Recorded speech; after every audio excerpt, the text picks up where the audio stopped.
தோஷங்களை போக்கும் திருப்புகலூர் அக்னீஸ்வரர். இந்த பூவுலகினை காக்க பல்வேறு ரூபத்தில் தோன்றி அருள் புரிபவன் இறைவன். கடந்த காலம், நிகழ்காலம், எதிர்காலம் என 3 காலங்களை உணர்த்தும் விதமாக ஓரிடத்தில் இறைவன் இருந்தால் எத்தனை சிறப்பு!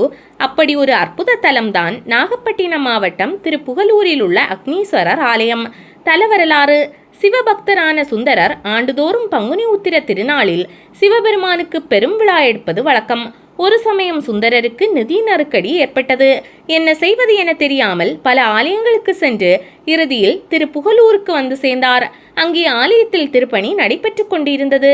எங்கு பார்த்தாலும் செங்கற்களும் மணலும் குவிக்கப்பட்டு இருந்தது. நெடுந்தூரம் பயணம் செய்த களைப்பால் திருப்புகலூரில் சற்று ஓய்வு எடுத்தார். மணலை படுக்கையாக்கி செங்கற்களை தலையணையாக்கி துயில் கொண்டார். அவர் தூங்கினாலும் அவரது சிந்தனை மகேஸ்வர பூஜை எப்படி நடத்துவது என்றே இருந்தது. அவரது கனவில் பங்குனி உத்திரத்திற்கு பணம் எங்கே என்று மனைவி கேட்பது போல இருந்தது.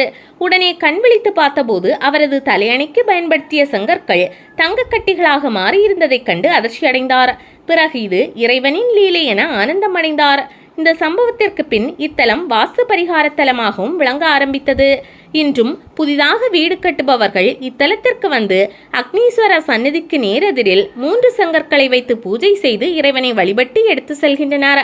இவ்வாறு பூஜை செய்த 3 செங்கற்களை வடகிழக்கு, தென்கிழக்கு பகுதிகளிலும் பூஜை அறையிலும் வைக்க வேண்டும். இந்த வாஸ்து பூஜை இத்தலத்தின் அனைத்து நாட்களிலும் செய்யப்படுகிறது. நல சக்கரவர்த்தியும் சனீஸ்வரனும் திருப்புகலூர் தலத்தில் ஒரே சன்னதியில் வீற்றிருப்பது மிகவும் விசேஷமாகும். ஒரு சமயம் நல சக்கரவர்த்திக்கு சனி தோஷம் ஏற்பட்டது.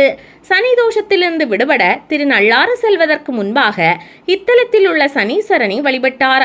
அப்போது இறைவன் திருநள்ளாற்றில் உன்னை பிடித்த சனியை விலக்கிக் கொள்கிறேன் என அசரீரி வாக்காக கூறினார். அதனால் இங்குள்ள சனீஸ்வரனை அனுக்கிரக சனி என்று அழைக்கிறார்கள். எனவேதான் நல சக்கரவர்த்தியும் சனீஸ்வரனும் ஒரே சன்னதியில் வீற்றிருக்கிறார்கள்.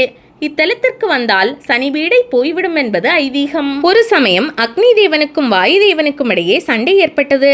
அக்னி தேவன் நானே பெரியவன், என்னை எதிர்த்தால் யாராக இருந்தாலும் சாம்பலாக்கி விடுவேன் என்று தற்பெருமை கொண்டார்.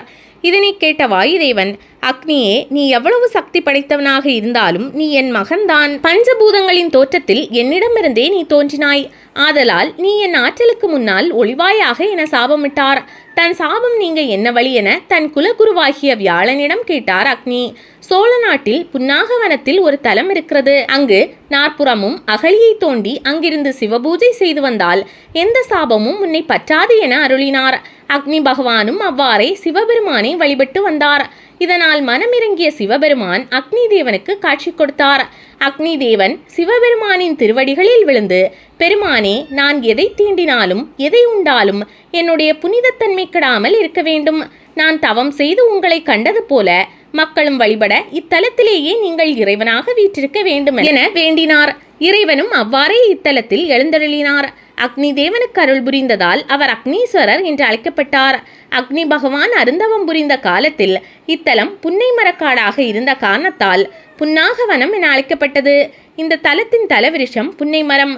இங்குள்ள இறைவன் அக்னீஸ்வரருக்கு அக்னிபுரீசர், சரண்யபுரீசர், புன்னாகவனநாதர், கோணப்பிரான் ஆகிய சிறப்பு பெயர்களும் உண்டு. இத்தலத்து இறைவி கருந்தார் குழலி. அம்மன் தன் பக்தை ஒருத்திக்கு மருத்துவச்சியாக பிரசவம் பார்த்ததாக கூறப்படுகிறது. இன்றளவும் பிரசவத்தால் இப்பகுதியில் இறப்பு இல்லை என்கிறார்கள்.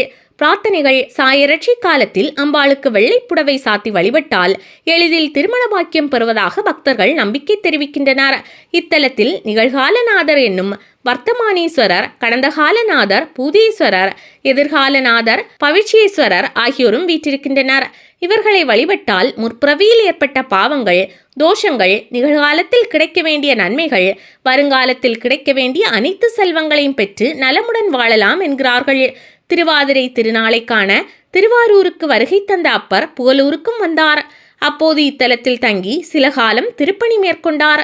சித்திரை மாதம் சதய நாளில் அப்பர் பெருமான் ஈசன் திருவடி சேர்ந்தார். ஆதலால் இத்தலத்தில் சித்திரை சதயம் 10 நாட்கள் வெகு சிறப்பாக கொண்டாடப்படுகிறது. வர்த்தமானேஸ்வர சன்னதியில் அம்மையின் பெயர் மனோன்மணி. இவர் சன்னதியின் எதிரில் இவ்வூரில் அவதரித்த முருகநாயனாருக்கு திருவுருவ சிலை உள்ளது. வைகாசி மாதம் பிரம்மோற்சவம் சந்திரசேகரருக்காக கொண்டாடப்படுகிறது. ஆடிப்பெருக்கு அன்று அம்பாள் புறப்பாடு நடைபெறும். நவராத்திரி, விநாயகர் சதுர்த்தி, ஐப்பசி அன்னாபிஷேகம், மார்கழி திருவாதிரை மிக சிறப்பாக நடைபெறும். கோவில் காலை 5:30 மணி முதல் 12 மணி வரையும், மாலை 4:30 மணி முதல் இரவு 9 மணி வரையும் திறந்திருக்கும். வான தீர்த்தம் உருவான கதை. பானாசூரன் என்ற அசுரனின் தாய் சிவன் மீது மிகுந்த பற்று கொண்டவர். பானாசூரன் தனது தாய் வழிபடுவதற்காக தினமும் பூலோகத்திலிருந்து ஒரு லிங்கத்தை பெயர்த்தெடுத்து வருவது வழக்கம். அவ்வாறு ஒரு நாள் புகலூருக்கு வந்து அக்னீஸ்வரரை பெயர்த்தெடுக்க முயன்றார். ஆனால் அவரால் முடியவில்லை. 4 புறமும் அகழி போல குழி தோண்டி லிங்கத்தை தூக்கி பார்த்தார். அப்போது மூர்த்தியின் அடித்தளத்தை அவரால் கண்டுபிடிக்க முடியவில்லை. பின்பு தான் செய்த குற்றத்தை பொறுத்து அருளும்படி இறைவனிடம் பானாசூரன் மனமுருக வேண்டினார். மேலும் தான் தோண்டிய பள்ளத்தில் தேங்கிய நீர் நோய் தீர்க்கும் தீர்த்தமாக விளங்க வேண்டும் என வேண்டினார். அதன்படி இந்த தீர்த்தம் பான தீர்த்தம் என்றும், அக்னி பகவான் இதில் நீராடி இறைவனை பூஜித்ததால் அக்னி தீர்த்தம் என்றும் அழைக்கப்படுகிறது. திருப்புகலூர் பெயர் காரணம். சூரபத்மனுடைய தங்கையாகிய அயமுகி என்பவளுக்கு வல்லவன், வாதாபி என்ற 2 மகன்கள் இருந்தனர். இவர்கள் குலகுருவான சுக்ராச்சாரியாரிடம் உபதேசம் கேட்டு தேவர்களை கொல்லும் வரத்தினை பெற்றனர். அவர்களுக்கு பயந்த தேவர்கள் இத்தலத்தில் அடைக்கலம் புகுந்ததால் இவ்வூருக்கு புகலூர் என்ற பெயர் உண்டாயிற்று. பின்பு திரு என்னும் அடைமொழியை சேர்த்து திருப்புகலூர் என அழைக்கப்படுகிறது. இப்பகுதியை சரணியபுரம் என்றும் அழைப்பர். அமைவிடம் நாகப்பட்டினம் மாவட்டம் நன்னிலம் அருகே திருப்புகலூர் உள்ளது. கும்பகோணத்திலிருந்து 37 கிலோமீட்டர் தொலைவிலும், திருவாரூரிலிருந்து 20 கிலோமீட்டர் தொலைவிலும், மாயவரத்திலிருந்து 32 கிலோமீட்டர் தொலைவிலும், நாகப்பட்டினத்திலிருந்து 24 கிலோமீட்டர் தொலைவிலும் கோவில் அமைந்துள்ளது.